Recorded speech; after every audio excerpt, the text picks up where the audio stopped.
Nama saya Lala. Hai, nama saya Niel. Halo semua, Salam jumpa di acara Profesiku. Profesimu. Nah, sahabat, selama 24 menit ke depan ini, kami berdua akan menemani kalian semua. Bersama saya, Livia Ellen. Dan saya Cynthia Steven. Seperti biasa dalam acara ini, sahabat di rumah akan melihat ulasan berbagai profesi menarik yang mungkin bisa menjadi inspirasi untuk kalian. Sahabat di rumah, penasaran bukan?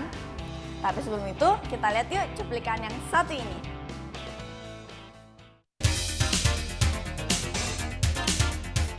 Mendongeng merupakan budaya tutur atau lisan yang sudah ada sejak lama. Awalnya, mendongeng banyak dilakukan oleh orang tua sebagai pengantar menjelang anak-anak tidur. Namun, seiring dengan kemajuan zaman dan teknologi, budaya mendongeng ini perlahan-lahan ditinggalkan. Padahal, mendongeng dapat menjadi salah satu cara dalam menanamkan nilai-nilai budi pekerti pada anak. Itulah sebabnya mendongeng penting untuk dilakukan. Sebagai salah satu bentuk pelestarian mendongeng, maka setiap tanggal 20 Maret diperingatilah sebagai Hari Dongeng Sedunia. Peringatan Hari Dongeng Sedunia ini bermula dari negara Swedia yang merayakan Hari Dongeng Nasional. Setelahnya, negara-negara yang turut memperingati Hari Mendongeng pun semakin banyak, seperti di Australia, Meksiko, Amerika Selatan, Eropa, dan juga termasuk di Indonesia.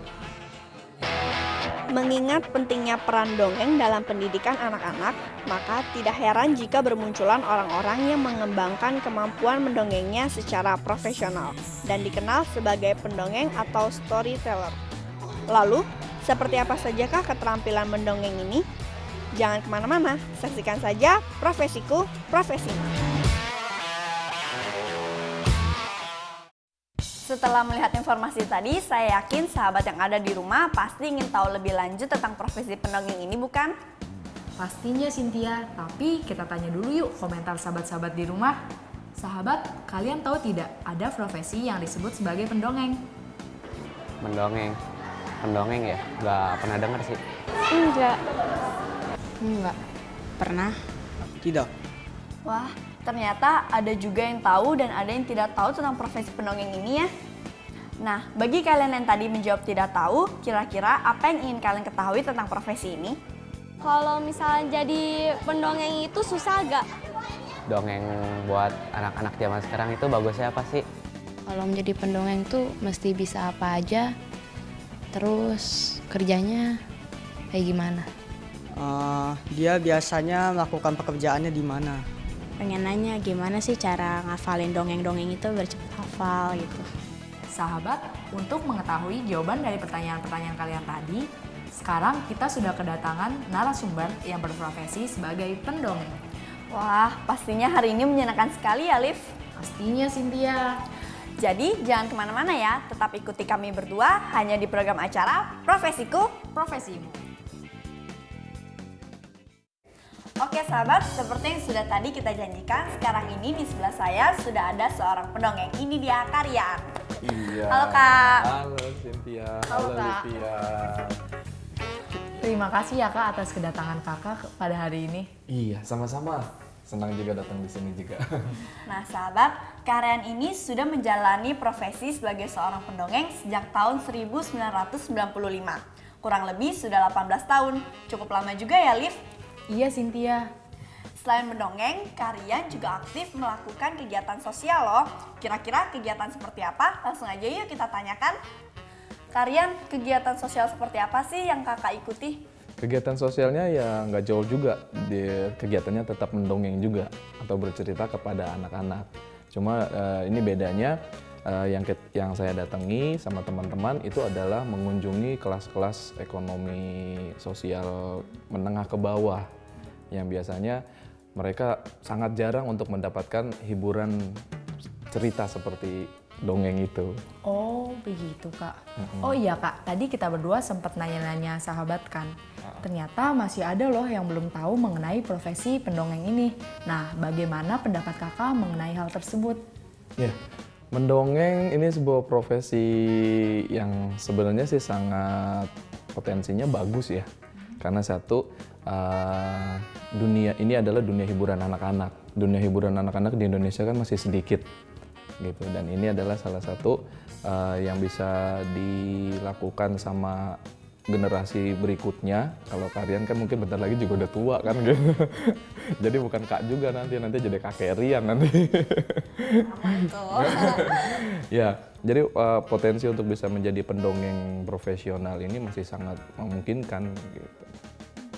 Setiap pekerjaan itu kan pasti ada tanggung jawabnya masing-masing nih Kak. Dari profesi pendongeng itu sendiri tanggung jawabnya apa sih? Tanggung jawabnya adalah harus bisa memberikan pendidikan moral yang baik. Pendidikan moral yang baik untuk siapa yang diceritakan. Umumnya kan anak-anak. Anak-anak ini harus bisa mendapatkan, oh saya mendapatkan ilmu sosial, ilmu moral, terus di mana mereka bisa berhubungan baik dengan seluruh teman-temannya, ataupun bisa juga kalau misalkan mereka melakukan apa yang terbaik untuk lingkungan mereka juga gitu. Wah, kalau begitu saya juga ingin tahu Kak, hal positif apa saja yang sudah kalian dapatkan selama menjalani profesi pendongeng ini? Ya, kalau hal positifnya banyak ya. Satu, sudah pasti kebutuhan hidup tercukupi karena kan dia sudah jadi profesi. Terus yang kedua, hal positifnya dalam diri pribadi itu tersalurkan karena memang pada dasarnya cinta dengan dunia anak-anak gitu.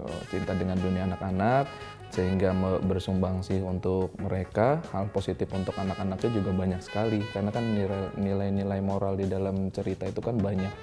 Terus juga sebenarnya dongeng itu adalah menyampaikan informasi dan pengetahuan. Jadi mereka sebagai pendengar juga bisa tahu, oh saya dapat ilmu hari ini dari cerita ini begini gitu. Jadi bagus juga ya untuk si anak yang mendengarkan dongeng dari Karian ini. Iya, jadi positifnya itu banyak, kompleks banget gitu. Terus Karian saat mendongeng ini kendala apa sih yang biasa Karian alami dan gimana cara Karian mengatasinya? Kalau kendala biasanya sih kalau bertemu dengan anak-anak yang mungkin kalau kata orang sih mungkin mereka berkebutuhan khusus atau apa, tapi kalau saya sih tidak mengatakan berkebutuhan khusus karena semua anak sama. Semua anak sama, cuma mereka kan punya tipikal berbeda. Kalau misalkan mereka berada di sosial yang umumnya, tapi salah satunya ada seperti itu gitu. Paling itu aja sih masalahnya. Makanya saya suka kalau bisa, bahkan ada pernah sesi, wah berarti kita ke kelas mereka aja semuanya gitu.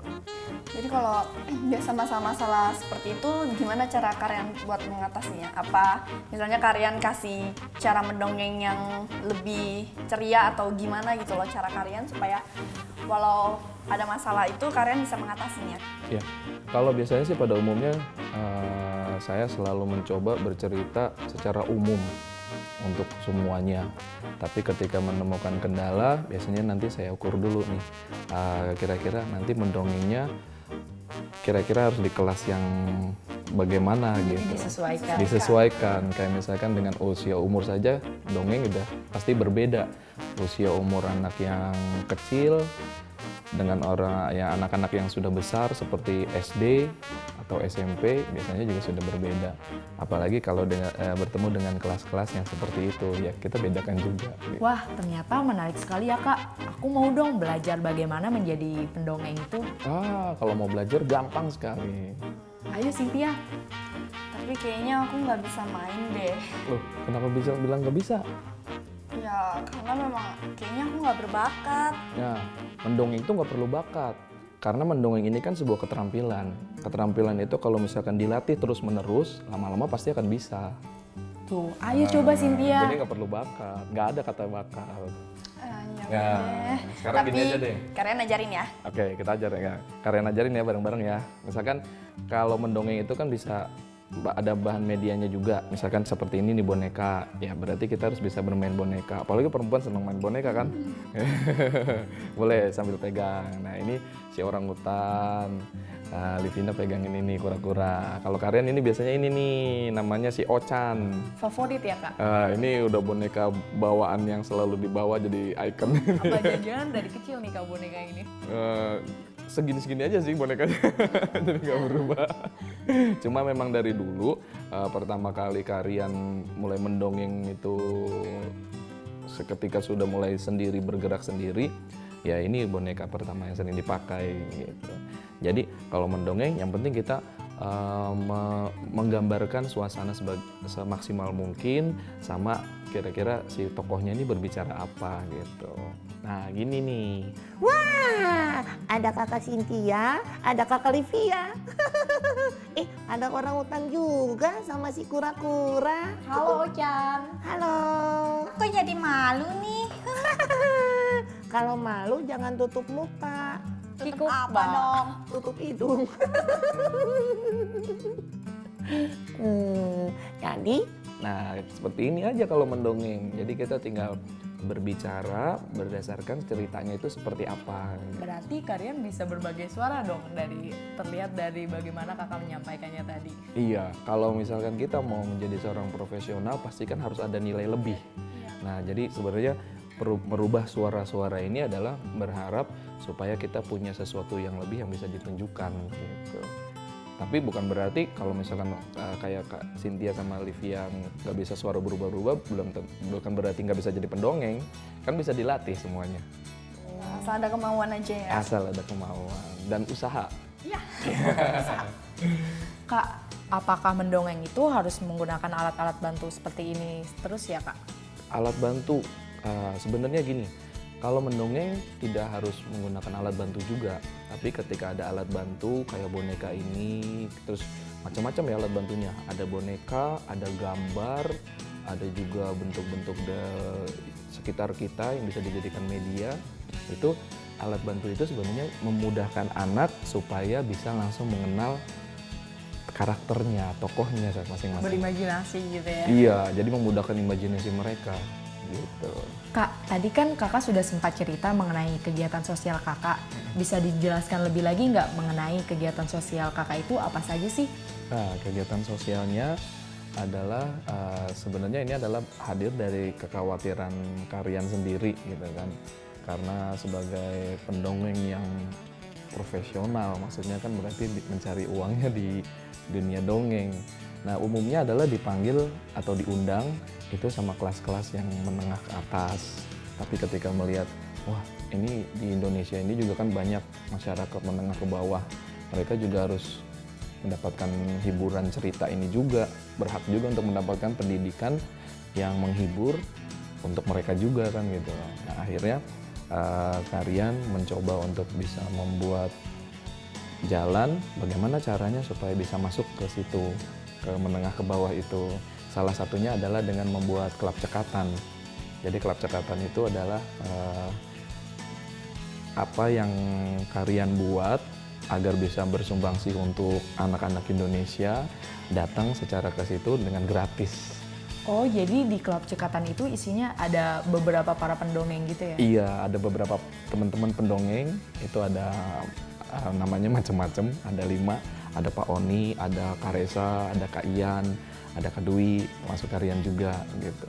Jadi kita sama-sama bersama untuk bisa membuat acara buat mereka yang menengah ke bawah gitu. Kakak, setiap mendongeng itu kan pasti kakak akan menyiapkan cerita-cerita baru nih. Jadi inspirasinya itu dari mana sih? Inspirasinya banyak. Termasuk inspirasi mencontek juga.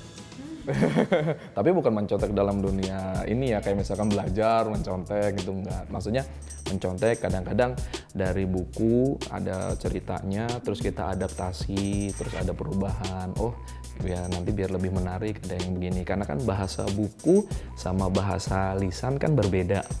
Jadi ya itu inspirasinya banyak, bisa dari buku, bisa dari kisah-kisah pengalaman pribadi juga, atau dari kisah-kisah teman-teman juga gitu. Oh, begitu. Kalian kan kadang kalau mendongeng itu bisa secara tiba-tiba gitu kan ya. Bagaimana kakak mendongeng jika tidak ada alat-alat bantu seperti boneka ini? Ya kalau misalkan tidak ada boneka-boneka seperti ini, biasanya langsung mendongeng dengan body language. Jadi kita bergerak badannya, jadi entah itu kayak acting lah atau apa gitu. Jadi anak-anak tetap tertarik untuk melihatnya. Tetap tertarik gitu. Jadi apa yang menjadi ciri khas kakak saat mendongeng? Ciri khasnya biasanya boneka, terus yang berikutnya main musik. Itu biar tambah rame maksudnya. Gitu. Spesial ya Kak. Ditunjukin. Lu kalau ditunjukin berarti harus ada alat musiknya juga. Kebetulan ada Kak. Mana? Ah, itu di belakang. Wah, Ajaib, tiba-tiba ada ya. tiba-tiba ada. Ya, jadi selain mendongeng, biasanya kan kalian juga biar tambah rame, biar mereka anak-anak itu bisa merasa terhibur lagi, kalian suka bernyanyi untuk anak-anak juga. Gitu. Coba dong Kakak nyanyi buat kita dan sahabat-sahabat di rumah. Oh, nyanyi ya? Biasanya kalau di dalam cerita ya, nyanyinya biasanya gini. Nah sekarang Kak Cynthia-nya yang mainin bonekanya dong. Nah, Kak Livianya juga. Ya, kita nyanyi sama-sama. Bangun tidurku terus mandi. Tidak lupa menggosok gigi. Habis mandi ku tolong ibu membersihkan tempat tidurku. Batang guling bau. Pusing. Nanti suka ngompol nih kalau mesti. Enggak, ngompol. Wah, tak terasa waktu 24 menit kita harus berakhir Kak. Tapi aku masih penasaran nih, seberapa penting profesi pendongeng ini di masyarakat? Kalau sekarang sepertinya sih masih sangat penting ya. Mengingat bahwa zaman sekarang para orang tua sudah mulai banyak yang kurang memberikan cerita kepada anak-anaknya. Alasannya adalah kegiatan kerjanya terlalu sibuk lah, pulang malam lah gitu. Jadi para pendongeng hadir di sini untuk mewakili mereka, tapi juga para pendongeng ini harus jangan lupa juga seharusnya mereka menjadi sebagai trigger. Jadi pemicu untuk para orang tua supaya bisa memberikan cerita lagi kepada anak-anaknya.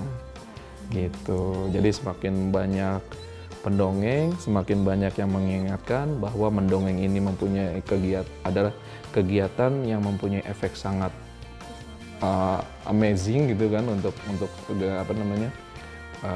pertumbuhan mereka anak-anak ini supaya bisa jadi pintar, bisa jadi lebih kreatif. Juga ya. Iya, berimajinasi ya, supaya mereka bisa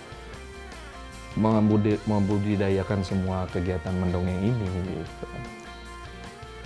Nah, sahabat, sudah banyak sekali bukan pengetahuan yang kita dapatkan tentang profesi pendongeng ini dari kalian.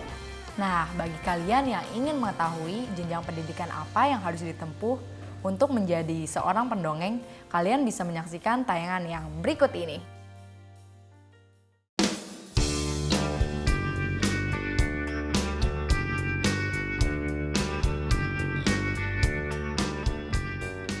Sebenarnya kalau di SMP sama SMA, tentu belum ada katakanlah sesuatu yang khusus ya.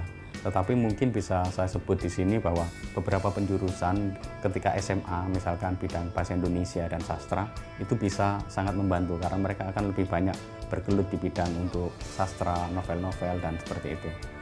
Kemungkinan mereka yang memilih jurusan sastra atau bahasa itu akan lebih banyak daripada mereka yang masuk ke sains.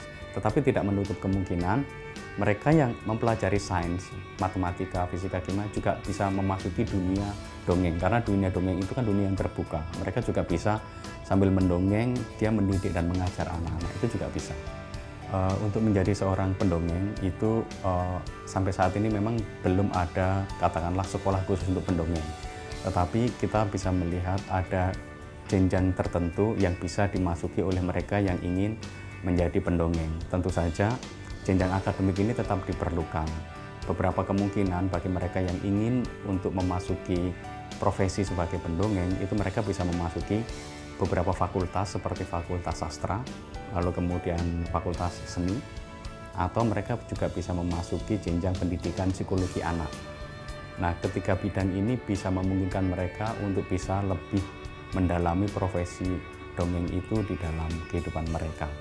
Dan saya rasa profesi ini kedepannya mungkin akan semakin berkembang menurut saya, karena ini profesi yang sangat khas, yang dalam konteks persaingannya pun juga belum banyak. Untuk mendongeng itu seseorang memerlukan beberapa keahlian ya, artinya karena mendongeng ini sesuatu yang khas, seringkali profesi mendongeng itu terkait dengan panggilan seseorang, artinya ada bakat-bakat, talenta yang dibutuhkan. Nah, ada beberapa syarat seseorang itu bisa menjadi pendongeng yang bagus atau yang baik. Pertama, mereka memiliki kedekatan emosional dengan anak-anak. Artinya karena sasaran dari dongeng ini nanti adalah anak-anak, maka anak-anak atau mereka harus bisa memiliki komunikasi yang bagus, berkomunikasi dengan anak-anak. Lalu yang kedua, ketika mereka sudah memiliki komunikasi yang bagus dengan anak-anak, mereka harus bisa memiliki bahasa yang bisa dipahami oleh anak-anak. Artinya kemampuan berbicara mereka itu harus disesuaikan dengan kemampuan bahasa anak-anak. Jadi dari segi komunikasi bagaimana mereka bisa menarik minat anak-anak. Nah, Karyan, sebelum kita pamit dari hadapan sahabat yang ada di rumah, kita minta tips atau pesannya dong buat sahabat-sahabat yang ada di rumah yang juga punya cita-cita menjadi seorang pendongeng. Ya, tipsnya adalah semua teman-teman harus selalu berusaha dulu yang penting. Biasakan untuk selalu berusaha, bisa karena biasa. Karena semua ini kan semua keterampilan. Keterampilan akan semakin terasah, akan semakin menjadi bagus ketika semakin diasah. Jadi lakukan terus-menerus, bisa karena biasa. Sekali pesannya Karyan. Nah sahabat, pesan dari Karyan tadi sekaligus menjadi penutup perjumpaan kita pada hari ini. Dan ingatlah selalu, jangan pernah meremehkan diri sendiri karena setiap orang memiliki kemampuan yang tak terhingga. Saya Cynthia Steven. Dan saya Livia Ellen bersama tamu kita. Karyan. Kami semua mohon pamit dari hadapan kalian. Jika kalian ingin mengetahui profesi menarik lainnya, jangan lupa ya untuk tetap menyaksikan hanya di GAI TV program acara Profesiku Profesimu. Sampai jumpa.